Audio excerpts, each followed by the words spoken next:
Hey everybody! So I've been diving for a while now, and I'm sure you've heard the saying, plan your dive and dive your plan. At first, it sounds like one of those phrases you learn at certification and then you kind of forget about. But the more experience you gain diving, the more you realize that dive planning isn't just about following rules for the sake of following rules. It's about giving yourself the chance to have a safe, enjoyable, and stress-free dive. Today, I want to walk you through what actually goes into planning a dive. Not to overwhelm you with checklists, but to show you why every step matters. Let's dive in.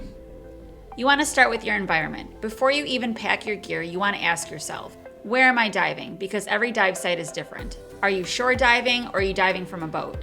Are you diving freshwater or saltwater? How deep is the site itself? What's the expected visibility for that day? What's the temperature of the water? Will there be a current? Because currents can completely change a dive.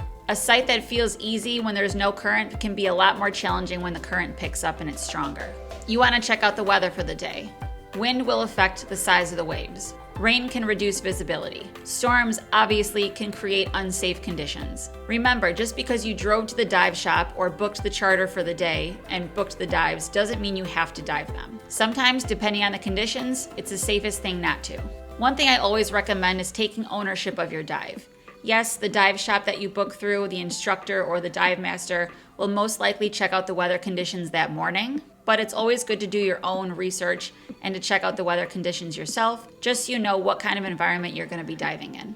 This will make you a more prepared and mindful diver. You want to know your limits. One of the hardest lessons for divers to learn is when to say no, and that it's okay to say no. Just because a diver is comfortable at a certain depth doesn't mean you have to be. So you want to ask yourself honestly, have I done a dive like this before? Am I comfortable with these conditions? Am I well rested? How am I feeling physically?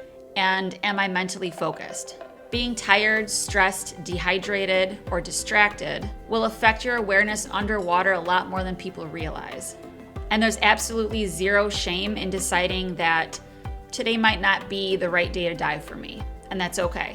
The ocean or the lake or the river, it's gonna be there no matter what, so you can dive another day.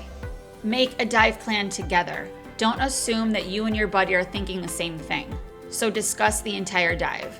Talk about your maximum planned depth, your planned bottom time, the route you'll take, what pressure you're gonna turn around on the dive, especially if it's a deep dive, the pressure you're gonna surface with, your safety stop, what you'll do if you become separated, or any emergency situations. Communication before the dive will make it a lot easier to communicate underwater. The next thing is checking your gear. No one enjoys the gear check. I get it.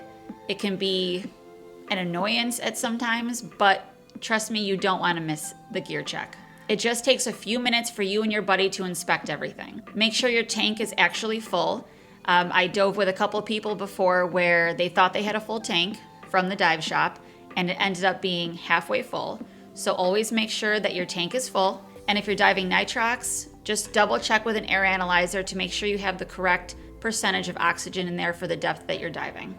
You want to check your octo or your air 2 as well. Can you breathe normally from your regulator? Inflate and deflate your BCD, make sure it's working correctly, and make sure your buddy does the same thing. Check if your weights are secure, check if your buddy's weights are secure. Make sure your computer's charged, make sure it's functioning properly. Make sure you have your mask and your fins, and make sure you have the right exposure gear for the temperature of the water that you're diving in. Because honestly, one forgotten item, it'll end a dive for you before you even get into the water. Doing a buddy check can feel repetitive, but it's amazing how another set of eyes can catch something that you missed entirely. Next, you want to think about the hazards.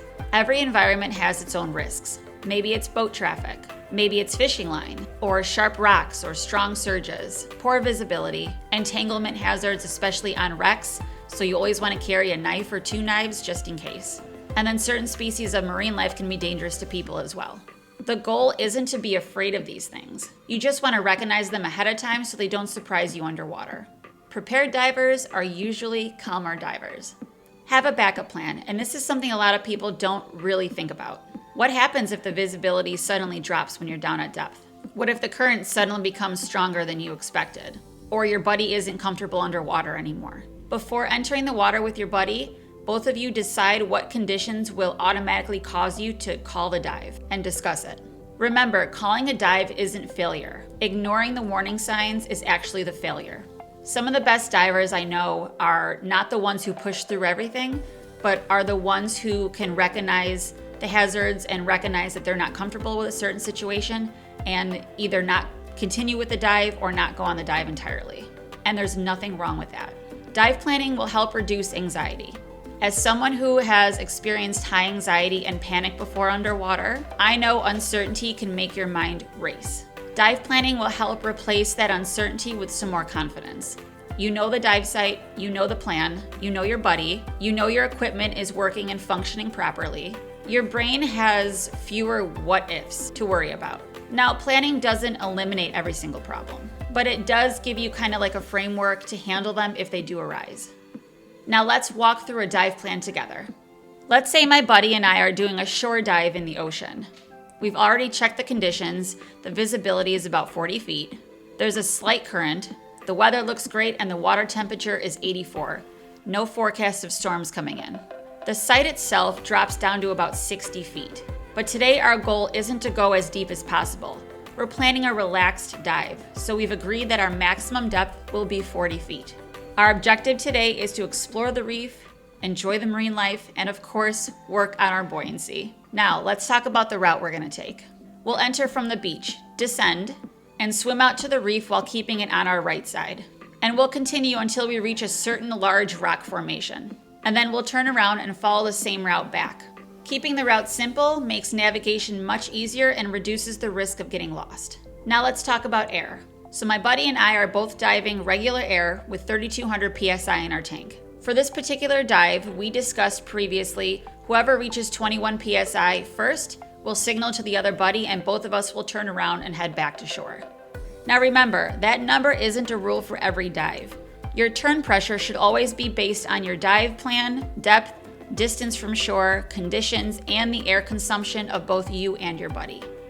Our goal is to have plenty of air for a comfortable swim back, do our 3-minute safety stop at 15 to 20 feet, and surface with at least 700 to 800 PSI remaining in our tank. And remember, if your buddy reaches that turnaround pressure before you, no matter where you are on the dive, if you reach that rock formation or not, or wherever you decided to turn around at, you both turn around at the same time and head back to shore. No matter what, you guys stay together. Then we're gonna review communication. We'll go over our basic hand signals. We'll go over the out of air signal. We'll go over our low air signal, how much air we have in our tank, and the signal to end the dive. Now, if on your dive, your buddy gives the thumbs up, which means I need to ascend right now, no questions asked, you guys ascend, and the dive is over. Now we're gonna review together what happens if we get separated. We discussed that if we lose sight of each other, we'll each look for 1 minute, checking above us, checking below us, and checking all around us. If we still don't find each other, we'll deploy our SMB if conditions call for it and ascend to the surface, where we would reunite. If we're still unable to locate each other at the surface, then we're gonna return to our predetermined exit spot and follow emergency plan. The goal isn't just to have a plan underwater, it's to know exactly what you'll do if the dive doesn't go according to plan. Finally, before you enter the water with your dive buddy, you guys will do a complete buddy check. We'll confirm that our tanks are fully open. We'll inflate and deflate our BCD. We'll breathe out of our regulator and octo or air 2. Verify that our weights are secure, and make sure that our dive computers are on and functioning. Only after we've gone through all that, then we will get into the water. And all of that honestly takes 5 to 10 minutes to do. If you've never been on that particular dive site, you'll get information from the dive master and the instructor too that you can incorporate in your dive plan. Doing all of this will make for a more relaxable dive for both of you. Notice that we didn't spend most of our time talking about fish or species that we'd hope we see. Of course, you'd be able to discuss that, but we mostly talked about safety, communication, and expectations of the other diver. That's because a good dive plan isn't meant to take the fun out of diving. It's making sure that everyone comes back with great memories.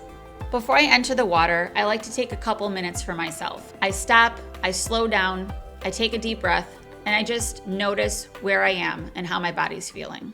I'll notice the sound of the waves, the wind, the birds, the smell of the water, and I'll ask myself how I'm feeling. Am I excited? Am I nervous? Am I distracted? Am I rushing to put my gear on because everyone else is already geared up? But honestly, as a dive master trainee, I'll be geared up first. I have to keep that mentality in my head. But there's no right or wrong in this answer. It's just simply being honest with yourself and being in tune with your body at that moment. When we recognize what's happening in our minds before the dive, we're much less likely to carry unnecessary stress underwater. Diving slows us down. Our breathing slows, our movement slows down, our thoughts become quieter. So I think our mindset before we even get into the water should be slowed down too. It just makes sense. For me, that's just as important as checking my gear. Because when you're calm and you are a calmer diver under the water, you notice more and you enjoy it more. It's kind of funny how much dive planning can resemble life a little bit. We spend so much time wanting certainty and we rarely get it. A dive plan doesn't guarantee that everything is going to go perfect. It simply prepares us to respond when things don't go as planned. I feel like life is the same. We can't control every obstacle we encounter, but we can prepare ourselves. We can stay flexible and make thoughtful decisions along the way. Maybe that's why diving has taught me a lot about life. With dive planning, when you take time to prepare, you're actually free to see what you came there to see. You're not thinking about your gear or, oh, I forgot to make sure my tank was fully open, or I forgot to check this. You already did your dive plan, your buddy check. You know everything is good to go. Now, enjoy the dive. You can check out the fish, the reef, the shipwrecks, the quietness, the feeling of being weightless. And those moments are possible, and they're possible to enjoy because you did the work before. So next time you're getting ready for a dive, don't rush or skip the dive plan. Slow down, talk to your buddy, check your gear, know your limits, know the environment. The safest divers aren't the luckiest ones. They're usually the ones who planned ahead. Thank you so much for watching. If this video helped you at all, consider sharing it with another diver, especially if someone who is just starting out or they need a refresher. And if there's any other dive topics you'd like to see on The Mindful Diver, leave them in the comments below. Until next time, dive safe, dive smart, dive mindfully. Bye everybody.